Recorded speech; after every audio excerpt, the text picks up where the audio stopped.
सलाम मेरी अजीज पंखो, क्या हाल चाल है। फिर बड़ी अयाशियां कर ली हमारे घर के टिड्डे टिड्डियों ने इतने महीनों से घर में फैल के बैठने और माओ की जीना हराम करने के अलावा इन्होंने कुछ भी नहीं किया। बच्चों के स्कूल जाने के बाद घर में होने वाले सुकून को मिस करती हुई बेचारी माए इस इंतजार में है कि कब स्कूल खुलेंगे और कब घर में 8 से 10 घंटे की खामोशी होगी। सुना है भाई कि गवर्नमेंट ने बस खोल देने स्कूल कॉलेजेस जल्दी। अब देखो स्कूलों में पढ़ाइयाँ हो ना हो, लेकिन एक काम जरूर होता है और वो है कि हर साल स्कूल के बच्चों के माँ बाप को बुला के बच्चों की गलत रिपोर्टिंग करवा के पेरेंट्स के हाथों बेइज्जत करवाया जाता है। अब देखो अगर तो तुम टॉपर हो ना, टीचर्स पेट हो, तो तुम्हारी तारीफों में तो भाई आसमान फाड़ दिए जाते होंगे। टीचर से ऐसी ऐसी तारीफें होती होंगी कि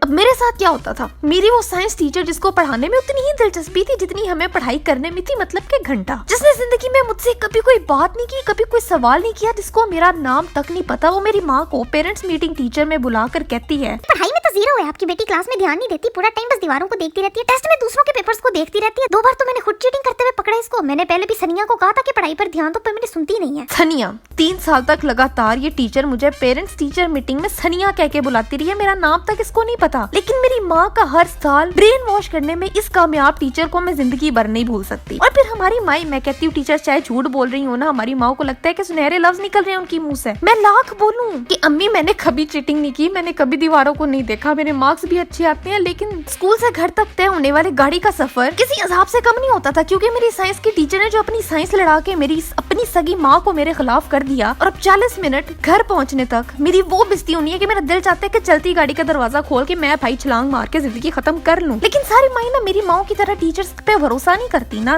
कुछ बच्चे इतने तेज होते हैं कि टीचर से मिलने से पहले ही अपनी अम्मियों का ब्रेन वॉश कर देते हैं कि अम्मी ये टीचर जो है ना ये तो ठीक ही नहीं है। मेरी इतनी बेइज्जती करती है ना कि मुझे इससे ममता वाली फीलिंग आना शुरू हो जाती है। माँ इसको ना मेरे से कोई स्पेशल दुश्मनी है, मैं बता रही हूँ। बस फिर ये माँ अपने जिगर के टुकड़े की बातों में आके उस एक टीचर से आस्तीने चुक के ऐसे लड़ाई करती है कि बेचारी टीचर का इंसानियत पर से तो वो क्या कहते हैं विश्वास ही उठ जाता है। जहाँ टीचर इस इंतजार में होती है कि इस बच्चे की माँ कब आए और मैं सारे करतूत खोल खोल के पेश करूंगी, वहीं ये माँ कुछ सुनने को तैयार ही नहीं होती और हाथ नचा नचा के टीचर्स को अपनी औलाद की जानी दुश्मन समझकर वो छितरौल करती है कि मीसा बच्चा साथ खड़ा होकर सब कुछ देख के दिल ही दिल में ढोल के ठापे रक्स कर रहा होता है। लेकिन ये तो वो मामला है ना जबकि या तो टीचर्स फजूल तवा लगा रही होती हैं और दूसरी तरफ माँ अपने लाल को हर कीमत पर सपोर्ट करती है। कुछ बदनसीब वो भी होते हैं जो बीच में सैंडविच बन के रह जाते हैं, जिनकी इज्जत टीचर्स तो रखते नहीं और घर वाले तो वैसे ही किसी खाते में नहीं लेते। टीचर्स के सामने माँ को बिठा देने के बाद ये दोनों तुम्हारी ऐसी बुराइयां शुरू करते हैं। पढ़ती नहीं है आपकी बेटी, क्लास में ध्यान नहीं देती, होमवर्क करके नहीं आती। ले मैं तो आप ही बड़ी तंग हूँ इससे। मैं तो इसे घर का काम भी नहीं कराती कि पढ़ाई पे ध्यान ही रहे इसका सिर्फ। मैंने तो कभी इसको घर में किताबें खोलते देखा ही नहीं है। जी पढ़ाई के अलावा सब करती है ये, क्लास में चपर चपर जुबान चलाती है हर वक्त की। जी बिल्कुल, दांत तो इसके बंद ही नहीं होते। घर में झाड़ू लगाने का बोल दूं तो मौत ही पड़ जाती है इसको।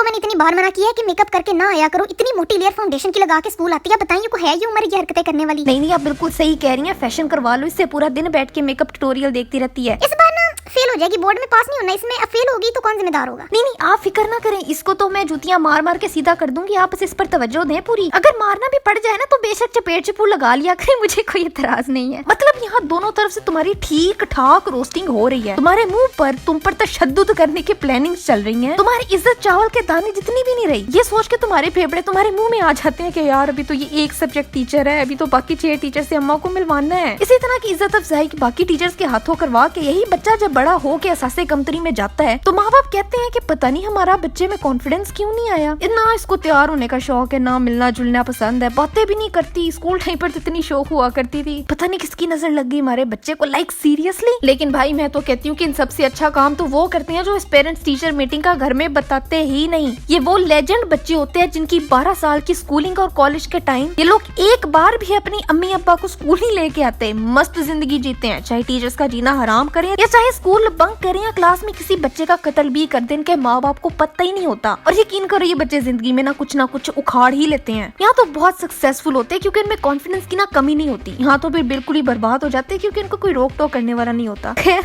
तुम बताओ तुम्हारी पेरेंट्स टीचर मीटिंग कैसी रहती थी, या तुमने भी कभी घर में किसी को कुछ नहीं बताया? और अगर तुम्हारा कोई इस तरह का कोई इंसिडेंट है तो मुझे नीचे कमेंट्स में बताओ जहाँ तुम्हारा सही तवा लगा हो बिला वजह का। मैं तुम्हारे कमेंट जरूर पढ़ूंगी। और आज के लिए बस इतना ही था। मेरी लास्ट वीडियो ये रही, यहाँ देखो सब्सक्राइब यहाँ करो। मेरा दूसरा चैनल गोल रोटी उसको भी सब्सक्राइब करो। अगली वीडियो कौन सी चाहिए मुझे भी बताओ और मैं मिलती हूँ तुमसे अगली वीडियो में एक नए टॉपिक के साथ।